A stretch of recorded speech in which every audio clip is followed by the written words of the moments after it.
Halo guys, bertemu lagi dengan saya di channel Dedi 15. Nah, kali ini saya akan kembali melanjutkan video review saya yang kemarin sempat membahas part pertama, dimana bagian awal seperti saya membahas soal covernya, kemudian penulis, siapa penulisnya, kemudian ini bagian belakang ada penerbit, ada komunitas menulis yang menaungi atau bisa dikatakan sebagai pemulus dari terciptanya buku ini, mempertemukan antara penulis dengan penerbit.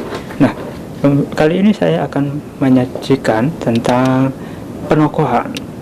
Nah, yang paling pertama pasti kita harus mengetahui siapa yang dilibatkan di dalam prolog. Apakah tokoh utamanya atau siapa gitu ya. Nah, di sini ternyata yang dilibatkan adalah pendamping, tokoh pendamping. Gimana ya, seperti ini ya. Jadi ilustrasinya seperti itu, dan dia ini mendampingi Dewa Pelakosa. Kira-kira seperti ini ketika dia belum menjadi bayi. Jadi ini ibaratnya rohnya gitu, titisan dewa gitu, dan dia didampingi oleh pendamping. Nah, di prolog ini sudut pandangnya adalah dari pendamping. Dia menjadi aku, ibaratnya dia seperti dalang gitu.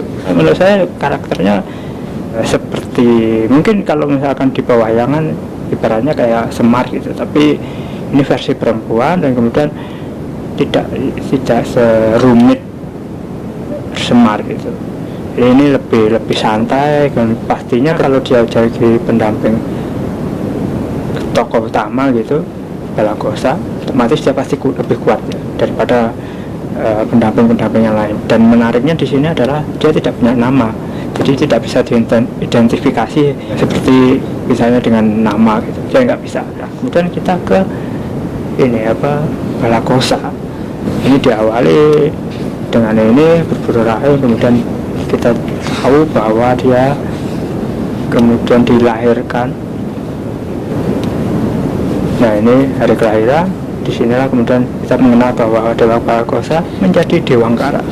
Dewangkara ini karakternya tidak terlalu ini ya, tidak terlalu out of the box sebagai karakter utama, karena dia seperti tokoh utama yang biasanya kita tonton di film, dimana pasti pertama adalah dia misterius, kemudian dia punya dunia sendiri, jadi untouchable gitu. Jadi menurut saya ya biasa aja sih, tidak ada terlalu menarik, dan apalagi secara gambaran fisik dia tinggi gitu, tinggi besar dan powerful dan sebagainya, otomatis ya oke lah ya. Dan tapi ini sih, kalau misalnya mengingat bahwa ini ada tentang dewa, titisan dewa, ya nggak mungkin fisiknya ringkih gitu ya, pasti harus besar gitu.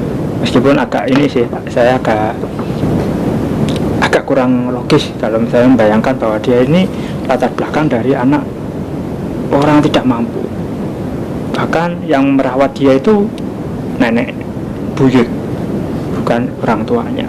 Jadi bisa tinggi besar itu agak gimana, tapi nggak apa-apa sih, karena tokoh utama apalagi titisan dewa.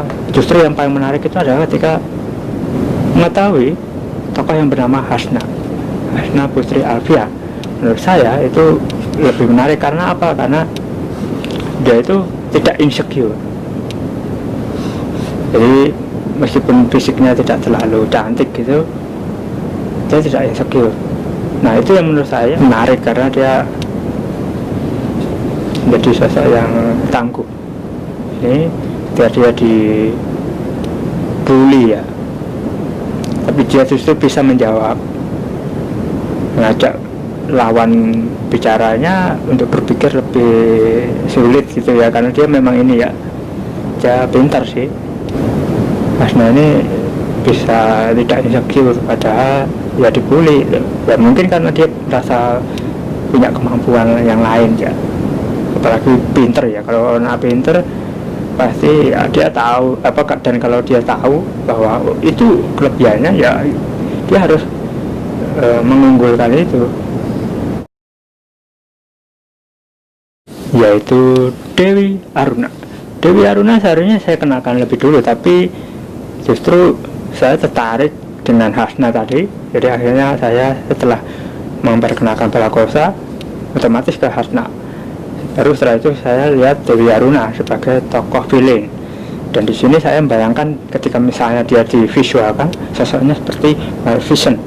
Saya nggak tahu seperti apa maksudnya, tapi saya pokoknya ketika membaca bagian Dewi Aruna ini seperti Maleficent, punya kekuatan besar, powerful, dia kuatnya di hutan gitu. Ya semacam itu. Secara spontan aja membayangkan sosok Dewi Aruna seperti Maleficent. Setelah Dewi Aruna, saya membayangkan Dewa Astula. Dewa Astula ini kakaknya Dewi Aruna. Dan ketika seiring membaca ini, saya membayangkan bahwa Dewa Astula itu seperti Odin, dimana dia itu awalnya dulu adalah sosok yang kuat, tapi kemudian menjadi lemah karena apa yang harus dia lawan itu sosok yang dia kenal, yaitu Dewi Aruna. Seperti Odin ketika dia harus melawan anaknya.